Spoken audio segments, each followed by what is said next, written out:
골로새서 2장 18절 말씀 다 같이 한 목소리로 받들어 읽도록 하겠습니다. 아무도 꾸며낸 겸손과 천사 숭배를 이유로 너희를 정죄하지 못하게 하라.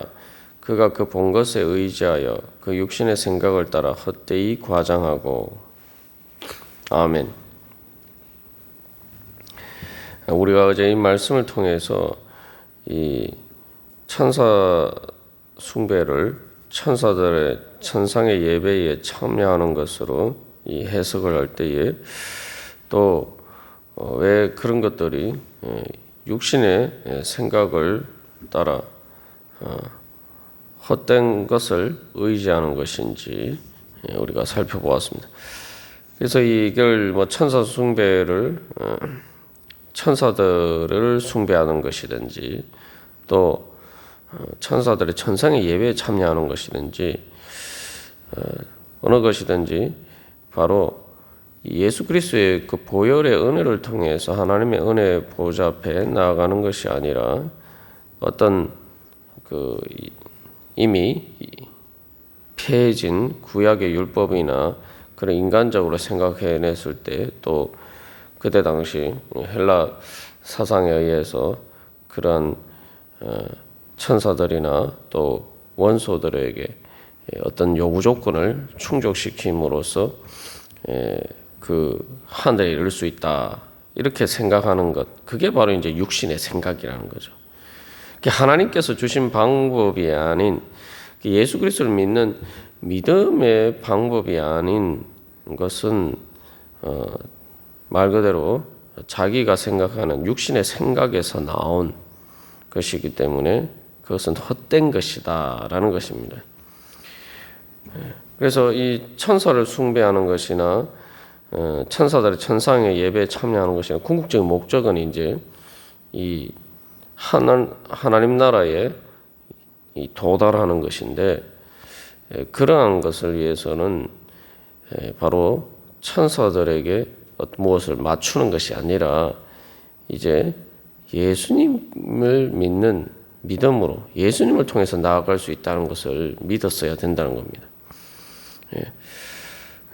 그래서 이 의지하여 그가 그 본 것에 의지하여라고 되어 있는데, 이 의지하여란 말이 원래 그 의미는 이 들어간다라는 그런 뜻입니다.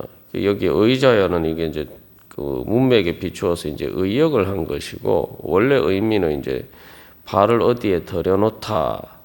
그래서 이 보는 것을 본 것에 의지하여라는 말은 그 본 것에 그 환상으로 들어간다라는 뜻이죠.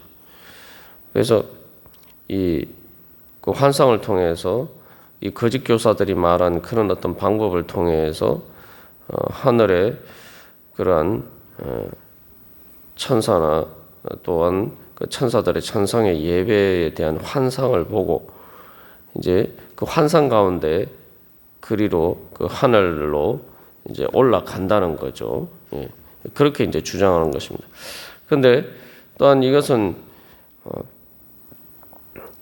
그런 의미뿐만 아니라 이 이제 들여놓다, 그래서 이 의지하라는 단어로 번역된 말은 또 탐구하다, 또 어떤 뭐에 대해서 자세히 철저하게 조사하다, 뭐 그런 의미도 가지고 있어요. 그래서 이게 이제 또 실제로 그런 환상을 보고 그런 환상에 대해서 그것이 의미가 무엇인가, 또 어떻게 하면 또 그런 환상을 볼 수 있을까, 뭐 이런 것들을 이제 궁리한다, 이제 그런 의미로도 이제 해석을 할 수가 있습니다. 그래서 어느 쪽이든지 이제 결국은 그 하나님 앞에 나아가는 방법에 대해서 바로 이 어떤 환상을 통해서, 본 것이라고 되어 있는데 그 환상을 통해서 들어갈 수 있다. 그래서 이제 그것을 이제 추구하는 그러한 자세들에 대해서 이야기를 하고 있습니다. 그런데 이것은 또 특별히 이제 구약에서 이 단어는 의지하여라고 번역된 이 단어는 들어간다라는 의미로 쓸 때 그냥 단순히 들어가는 의미가 아니라 들어가서 무엇을 차지하다, 내 소유로 차지하다, 그런 의미로서 바로 이제 이스라엘 백성들이 가나안 땅을 정복하고 그것을 이제 기업으로 나누었다라고 할 때, 그 기업으로 나누었다라고 할 때 바로 이 단어를 사용하고 있다는 거죠. 그래서 이게 이제 이 부분이 이제 구약과 연결되는 중요한 이 맥락입니다. 그게 뭐냐면은, 그래서 여호수아서에 보면은 그 기업의 땅 나누기를 마치고 할 때 그 기업으로 나누었다라는 말을 바로 이 단어 이제 들어가다라는 의미로 번역하고 있습니다. 근데 그래서 여기서 이제 이 들어가다라는 것은 단순히 어디에 들어간다는 것이 아니라 내가 들어가서 그것을 차지한다는 의미를 가지고 있고, 바로 가나안 땅에 들어가서 그 가나안 땅에서 자기의 기업을 차지한다, 자기 몫을 차지한다, 그런 의미가 가지고 있죠.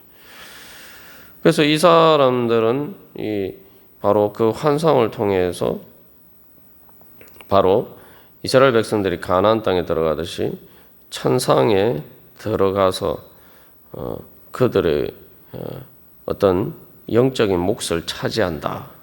이제 또 다른 말로 이제 그 몫이라는 게 그래서 이제 예배드릴 권리와 관련돼 있죠. 그래서 우리가 신앙생활에 있어서 우리가 예수를 믿음으로 얻게 되는 기업이 뭡니까? 예수님을 얻게 돼서 얻는 것을 통해서 우리가 무엇을 얻으려고 예수를 믿습니까? 그것은 바로 하나님 나라에 들어가기 위해서죠. 하나님 나라에 들어가기 위해서 하나님 나라의 기업을 차지하기 위해서인데, 하나님 나라의 기업을 차지한다는 것이 뭐냐라고 했을 때에 바로 그것은 하나님을 섬기고 예배할 권리를 이야기합니다. 그래서 이제 우리가 여기서 이 거짓 교사들의 주장과 관련해서 우리가 한 가지 또 깨달아야 될 것은, 이들이 이제 주장하는 것이 이제 결국은 하나님 나라에서 바로 예배를 해야지, 천상의 예배에 참여해야지 참된 그 구원의 몫을 차지하는 것이다. 이제 이렇게 이야기해요. 그 구원의 몫을 차지하기 것이 바로 예배를, 천상의 예배에 참여하는 것이다. 예배 드리는 것이 바로 그 천상의 예배에 참여하는 것이 그 성도의 기업이라는 거죠. 예. 그래서 그 부분은 이 사실은 거짓 교사들의 유혹이, 그 방법이 잘못됐지, 이제 그 같은 우리가 또한 추구해야 될 것을 이야기를 하는 거죠. 예. 그래서 우리가 과연 예배 드릴 때에 내가 예배하는 것이 바로 내가 하나님 앞에서 하나님께서 나에게 주신 기업의 몫이다 라는 그런 개념을 가지고 있느냐, 내가 바로 하나님을 섬기고 예배하는 것이 바로 나의 분깃이다. 말 그대로 세상에서 내가 어떤 재산을 차지했을 때에, 내가 어떤 재산을 얻었을 때에 그 재산이 내 몫이 되는 것처럼, 우리가 바로 하나님의 은혜 보좌 앞에서 바로 예배할 수 있는 그 자리에 서는 것이 바로 진짜 가장 나에게 소중한 또 나의 몫이다. 우리가 세상에서 재산이나 어떤 것을 차지하는 것처럼 과연 그렇게 생각하고 있느냐? 그런 믿음으로 주님 앞에 나아가고 있느냐? 우리가 만약 그렇지 않다면은 이 거짓 교사들이 이야기하는 이 사람 거짓 교사, 이런 지금 골로새 교회 교인들을 미혹한 거짓 교사들보다 못한 것이죠. 이게 방법은 잘못됐지만 우리가 그런 개념에 대해서 분명히 다시 한번 우리의 믿음을 점검해 봐야 됩니다. 그래서 골로새서 1장에서도 예수님에 대해서 이야기를 할 때에 단순히 예수님이 우리를 구원하셨다라고 이야기하는 것이 아니라 예수님이 창조의 목적이다라고 이야기할 때, 모든 것이 예수님께 돌아간다라고 할 때 기본적으로 이 예수님을 예배하고 경배하는 의미가 담겨 있죠. 그러니까 우리가 예수님이 그저 단순히 천사들 같은 존재나 또 어떤 피조물 중에 제일 높은 그런 존재가 아니라 말 그대로 성자 하나님이기 때문에 천지를 창조하시고 또한 창조의 목적이신 분이기 때문에 성자 하나님이기 때문에 우리가 예수님을 예배해야 된다라고 이야기합니다. 그리고 그 예수님을 예배하는 것 자체가 바로 하나님께서 우리에게 주신 가장 소중한 예수 그리스도의 구속 사건을 통해서 우리에게 주신 가장 소중한 재산이다. 영적인 자산이다. 우리가 이것을 깨달아 알아야 됩니다. 그래서 실제로 이제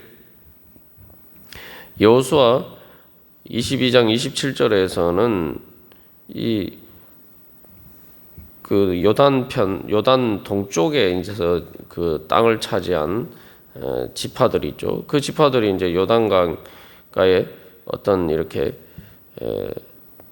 하나의 그 단을 쌓았는데 그 단에 대해서 이야기를 할 때 이게 뭐냐, 너희들이 하나님을 섬기지 않고 또 뭐 다른 것을 섬기려고 하느냐, 요단 서쪽에 들어가 정착한 지파들이 그렇게 이야기할 때 그 의미에 대해서 그들이 이렇게 얘기하죠.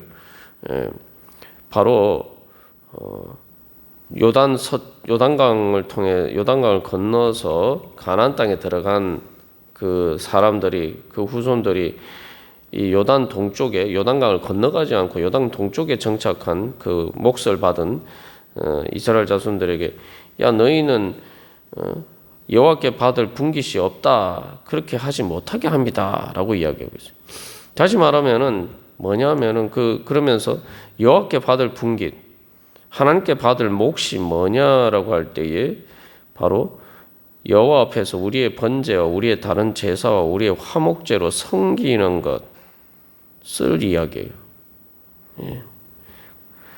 그게 바로 여호와께 받을 분깃이라는 거예요. 우리도 같이 너희들처럼 하나님을 섬길 바로 그러한 권리가 있다라고 얘기합니다. 그게 우리가 이제 보통 생각하는 것과는 좀 다른 개념이죠. 그래서 사실 이제 거짓 교사들이 유혹하는 것도 천사 숭배나 뭐 또 천사들의 천상의 예배든지 이 두가 뭐 어떤 쪽으로 해석하든지 이 거짓 교사들이 이야기하는 것도 너희들이 특별히 이게 그 하나님의 천상의 예배에 어쨌든 천사 숭배를 통해서 참여하든지 뭐 천사들의 그 환상을 보는 것을 통해서 그들이 그 참여하든지 간에 중요한 것은 그게 예배에 참여할 권리를 가지는 것이 가져야만 된다. 우리는 그런 권리를 가지고 있다. 우리가 시키는 대로 해야지 그런 권리를 가질 수 있다. 이렇게 이야기를 하는 거죠. 여기서 그래서 우리가 한번 우리의 믿음을 돌이켜 볼 것은 우리는 그런 잘못된 방법이 아니라 예수 그리스도를 믿음으로 그런 권리를 얻게 되는데 또 믿음으로 그런 권리에 참여하게 되는데 정말 나는 하나님을 섬기고 예배하는 것이 내 권리라고 생각해 본 적이 있는가? 이게 아주 중요해요. 구약에서도 이제 그렇게 이야기를 하고 뭐 우리가 구약 가나안 땅을 차지한다는 게 또 천국에 간다는 게 뭐냐? 궁극적으로 내가 하나님의 은혜 보좌 앞에 서서 하나님을 예배하는 자리에 내가 참여할 수 있다. 그래서 아무나 하나님 앞에 예배할 수 없다는 거죠. 이 거짓 교사들이 이야기하는 거 우리가 제시하는 방법을 따라야지만 뭐 금식을 한다든지 뭐 여러 가지 금욕적인 그런 방법을 통해서 우리가 제시하는 방법을 통해서만 너희들이 특별히 그렇게 천상의 예배에 참여할 수 있다. 다른 말로 하면 천국으로 올라갈 수 있다. 또 궁극적으로는 구원받을 수 있다. 그 이야기를 하는 거예요. 그래서 우리가 이 예배와 관련해서도 나누었습니다만 바로 요한계시록에서 보면은 성도들이 구원받았다고 할 때 구원이 뭡니까? 하나님 나라에 가는 것인데 하나님 나라에서 하는 일은 예배예요. 그 예배라고 하니까 우리가 뭐 조금 즐겁지 않은 것 뭔가 의무감 뭐 이렇게 생각합니다만 예배는 기본적으로 찬양이다. 기쁘고 행복해서 찬양을 해요. 그래서 세상 사람들도 세상 사람들도 휴식을 취하고 또 즐거움을 위해서 뭘 합니까? 요즘 코로나19 상황에서 때문에 사람들이 또 힘들어하는 것 중에 하나가 노래방 같은 데 마음대로 가서 이제 또 노래를 부르지 못하는 것. 사람들이 즐거움을 위해서 세상에 믿지 않는 사람들도 보면은 일반적으로 사람들이 즐거움을 위해서 하는 일이 다 놀인데 그 즐거움을 위해서 하는 일들의 대부분은 그 노래하는 일이죠. 노래하고 음악과 관련된. 그 이제 예배는 하나님께 드린 예배는 가장 어떻게 보면은 뭐 요즘 뭐 BTS 콘서트나 이런 것도 사람들이 자기의 즐거움을 위해서 이렇게 그 여러 가지 멀리서 그렇게 티켓을 사서 그렇게 그 실황 공연에 라이브 공연에 참여하러 가는 것처럼 가는데 이 하나님의 천상의 예배는 그런 것과 비교할 수 없는 차원이 다른 거죠. 그 뭐 집에서 TV로도 볼 수 있는데 보는 것과 또 실제로 그 공연에 참여하는 것은 차원이 다른 문제죠. 그래서 사람들이 비싼 돈을 주고 시간과 노력을 투자해서 그 어쨌든 기회만 있으면은 거기에 참여하려고 하는 거죠. 그래서 만약에 그렇게 참여할 수 있게 되면은 예를 들면 BTS 팬들 같은 경우에는 그것을 영광으로 생각하죠. 말 그대로 영광은 정말 좋은 기회를 얻었다. 말 그대로 내 몫 좋은 것을 내가 차지했다. 이런 생각을 한다 이 말이죠. 그런데 천국의 예배는 그 뭐 BTS 콘서트나 이런 것과 비교가 안 되는 거죠. 이거는 말로 할 수 없는 감격과 감동과 기쁨과 행복이 있는 것이 바로 그 예배입니다. 지금 어떻게 보면은 이 거짓 교사들이 유혹하는 것은 쉽게 말하면 이제 예수를 믿든 믿지 않든 쉽게 말하면 야 뭐 우리가 하는 방법대로 하면은 내가 뭐 BTS 콘서트 티켓을 내가 그 구하기 어려운 거 내가 구해주겠다. 그래서 거기에 참여할 수 있게 해주겠다. 사실 이런 얘기를 하는 것과 비슷하단 말이죠. 이 신앙과 상관없이 일반적으로도 우리가 비춰봤을 때. 그래서 여기서 중요한 것은 어쨌든 간에 우리가 과연 하나님께 예배할 것을 정말 우리의 권리라 생각하고 하나님께서 나에게 주신 가장 큰 은혜가 뭐냐? 뭐 예수님을 통해서 내가 뭐 이런 문제들을 해결받고 뭐 이런 게 아니라 근본적으로 내가 하나님의 은혜 보좌 앞에 나가서 내가 예수님을 만나고 예수님과 인격적인 교제 가운데 그 사랑의 관계 가운데 거할 수 있다는 것. 그게 이제 바로 예배는 그것을 이제 표현하는 것이죠. 그게 바로 우리의 하나님께서 우리에게 주신 가장 귀한 은혜고 권리다. 과연 우리가 그런 믿음으로 주님 앞에 나아가고 있는가? 과연 그것을 소망하면서 우리가 주님 앞에 그것을 구하는 마음으로, 갈구하는 마음으로, 갈망하는 마음으로 주님 앞에 나아가고 있는가? 우리는 이 거짓 교사들이 이야기하는 것 같은 그런 방법이 아니라 그런 믿음과 주님을 향한 믿음과 예수 그리스도를 향한 믿음과 소망을 통해서 우리가 우리 자신을 드리는 가운데 우리가 그것을 얻을 수가 있다는 거예요. 그래서 이 사도 바울이 로마서 12장에서도 너희 몸을 하나님이 기뻐하시는 산제사로 드리라 했을 때 자꾸 우리는 뭔가 희생하고 헌신하고 이런 관점에서 생각합니다만 그게 아니죠. 그것은 사실은 우리의 몸으로 사는 삶이 바로 천국의 천상의 예배에 참여한 것처럼 하나님의 은혜 가운데서 사는 길이라는 거죠. 그래서 사도 바울은 그게 하나님의 뜻이라고 이야기하면서 항상 기뻐하라, 쉬지 말고 기도하라, 범사에 감사하라. 항상 기뻐하고 범사에 감사할 수 있는 삶을 살아가는 수 있는 원동력이 바로 거기에서 온다는 거죠. 그래서 예수님이 사마리아의 수가성 여인을 만났을 때도 그가 영원히 목마르지 않는 생명수를 달라. 영원히 목마르지 않는 그 생명수를 예수님께서 주시겠다고 말씀하셨을 때에 우리가 생각할 때는 조금 잘 매치가 안 되는 것처럼 보이지만 예수님이 무엇을 말씀하셨습니까? 바로 영과 진리로 예배 드릴 때가 온다. 영과 진리로 예배 드리는 것을 통해서 드리는 것이 바로 영원히 목마르지 않는 생명수를 마시는 것이다. 실제로 그 사마리아 여인은 예수님을 만남으로써 이제 예수님을 주님으로 경배할 수 있는 믿음의 자리에 이름으로써 그의 모든 삶의 문제들이 다 해결되죠. 그래서 우리가 결국은 이 거짓 교사들은 이런 식으로 유혹하지만 우리는 어떻게 하면 참된 그 천국의 예배와 같은 그러한 은혜의 자리로 들어갈 수가 있느냐? 우리가 다시 한번 예수님을 믿음으로 경배하는, 예배하는, 또 갈망하면서 나아갈 때 주님께서 오늘 우리에게 이 기도 시간 가운데 하나님의 은혜의 보좌 앞에 서고 또 우리가 그 은혜 거할 수 있도록 인도해 주실 줄 믿습니다. 다 같이 기도드리시겠습니다.